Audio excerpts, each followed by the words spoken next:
तो इस वक्त मैं उस मंदिर में जहाँ के भगवान आजकल हर जगह ट्रेंड कर रहे हैं। और सिर्फ यही नहीं, आज की इस वीडियो में मैं जानने आया हूँ कि खाटू श्याम जी इतने वायरल क्यों हो रहे हैं। लेकिन इन सब सवालों के जवाब ढूंढने से पहले हम थोड़ी इनकी हिस्ट्री जान लेते हैं। तो इस वक्त मैं हूँ इंडिया के सबसे फास्टेस्ट ग्रोइंग स्पिरिचुअल डेस्टिनेशन पे, खाटू श्याम जी दिल्ली धाम में। शायद आपने भी नोटिस किया होगा, पिछले कुछ सालों से 3 बाणों वाले स्टिकर आजकल अचानक हर जगह दिखने लगे हैं। लेकिन ये कोई फैशन या ट्रेंड नहीं है, ये एक ऐसे योद्धा का निशाना जिसे आज हम खाटू श्याम जी के नाम से जानते हैं। लेकिन उनका असली नाम था बर्बरीक। लेकिन सवाल ये है, आखिर हमें बर्बरीक के बारे में पता कहां से चलता है। और इंटरेस्टिंग बात तो ये है कि बर्बरीक का जिक्र ना ही भगवत पुराण के मेन चैप्टर्स में और ना ही महाभारत के मेन वर्जन में। उनकी कहानी आती है स्कंद पुराण के कुमारिका कांड में। काफी बड़ा बना रखा है ये। महाभारत में ये तो हम सब जानते हैं कि भीम और हिडिंबा की शादी हुई थी और उनका पुत्र था घटोत्कच। लेकिन काफी कम लोग जानते हैं कि घटोत्कच की शादी हुई थी राक्षस राज की पुत्री से और उनका पुत्र था बर्बरीक। मतलब बर्बरीक कोई नॉर्मल योद्धा नहीं थे, वो पैदा ही हुए थे महाभारत के डीएनए के साथ। बर्बरीक बचपन से ही काफी नेक्स्ट लेवल के योद्धा थे। उन्होंने काफी कठोर तपस्या करी, जिससे खुश होकर भगवान ने उन्हें एक बहुत ही नेक्स्ट लेवल का शस्त्र दिया, जो थे 3 बाण। पहला बाण दुश्मनों को खुद ही पहचान लेता था, दूसरा बाण दुश्मनों के कमजोर पॉइंट्स को डिटेक्ट करता था और तीसरा बाण यानी गेम ओवर। मतलब बर्बरीक अगर युद्ध में उतरते तो महाभारत सिर्फ 5 मिनट में खत्म हो जाता। और ये सुनने में कितना अनरियल सा लगता है, लेकिन यही सच्चाई थी। यहाँ पर तो ट्रेन भी है। इस मंदिर को यहाँ पे ऐसा डिजाइन करा है कि हर कोई उम्र का आदमी यहाँ आके खुश हो सकता है। बच्चे झूला झूल रहे हैं यहाँ पे। और जब महाभारत का युद्ध स्टार्ट होने वाला था तब बर्बरीक हस्तिनापुर पहुंचे और उन्होंने कहा कि मैं कमजोर पक्ष की तरफ से लड़ूंगा। ये घंटा लिटरली 800 किलो का है। और यही कृष्णा समझ गए कि अगर बर्बरीक युद्ध में उतरे तो ये युद्ध कभी खत्म नहीं होगा। ये आग कभी नहीं बुझती, 365 दिन जलती है ये। यहाँ पे ये समुद्र मंथन की थीम बना रखी है। और ये जगन्नाथ जी, इसके अंदर ही सब कुछ बना रखा है, खाने का पीने का सब कुछ। इसलिए कृष्णा ने एक ब्राह्मण का रूप धारण किया और बर्बरीक से सिर्फ एक चीज मांगी, उनका शीश। और यहीं से बर्बरीक कलयुग के देवता बन गए।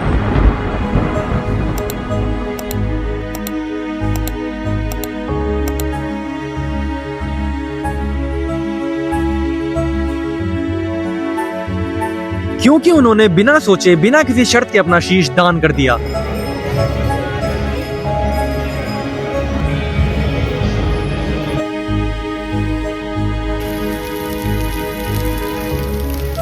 और ये एक नॉर्मल बलिदान नहीं था, ये एक अल्टीमेट सैक्रिफाइस था।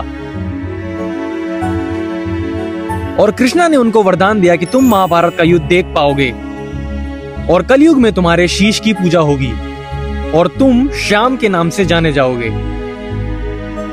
और इसी वजह से आज भी खाटू में सिर्फ उनके शीश की पूजा होती है। और यहीं बर्बरीक बने खाटू श्याम। जो खाटू श्याम जी का मेन मंदिर है वो राजस्थान के सीकर डिस्ट्रिक्ट में खाटू गांव में है। और हिस्ट्री के हिसाब से ये मंदिर लगभग 1675 के आसपास बनाया गया था। यहाँ पे भक्तों की भीड़ बहुत ही ज्यादा आती है। और हाँ, कहा यह भी जाता है कि औरंगजेब के टाइम में इस मंदिर को तोड़वा दिया गया था। लेकिन खाटू श्याम जी के लिए लोगों का प्यार फिर से बढ़ गया। और पिछले 400-500 सालों से खाटू श्याम जी राजस्थान में बैठकर अपने भक्तों के सारी प्रॉब्लम्स को दूर कर रहे हैं।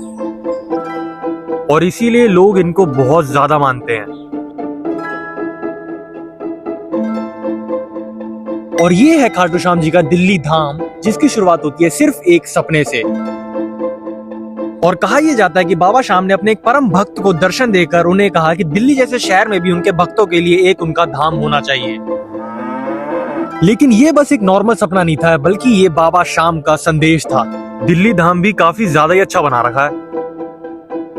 एक ऐसी जगह जहां लोग बिना दूर जाए भी उनकी शरण में आ सके।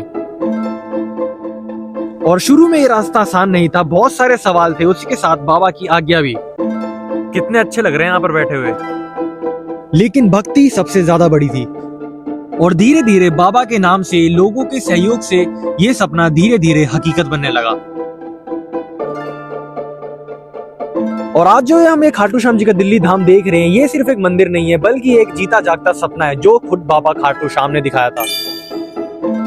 और ये धाम ये याद दिलाता है कि जब बाबा चाहते हैं तो भाई वो सपनों के द्वारा भी अपना काम करवा लेते हैं। पर असली सवाल ये है कि आखिर खाटू श्याम जी अचानक इतने वायरल क्यों हुए? तो इसके कुछ मेजर रीजंस हैं। सबसे मेन सोशल मीडिया पे बाबा के भजन और रील्स,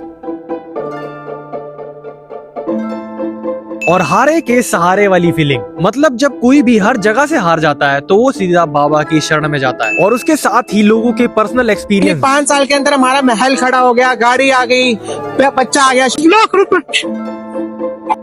बिल्कुल ठीक, ना उनको डायबिटिक थी ना हाइपर कुछ। और आज के टाइम में जब लोग मेंटली थक जाते हैं और सब उनकी लाइफ में अनकंट्रोलेबल हो जाता है तो बाबा श्याम भाई एक होप का सिंबल बनते हैं। इसलिए तो इन्हें कलयुग का देवता कहा जाता है। तो ये थी कहानी खाटू श्याम जी की, द वायरल गॉड। पर आप क्या मानते हो, ये सिर्फ एक सोशल मीडिया का ट्रेंड है या फिर एक भक्ति का नया युग? और आप लोग कमेंट्स में जरूर बताओ अगर आपने भी श्याम बाबा के किसी अनुभव को महसूस किया है तो।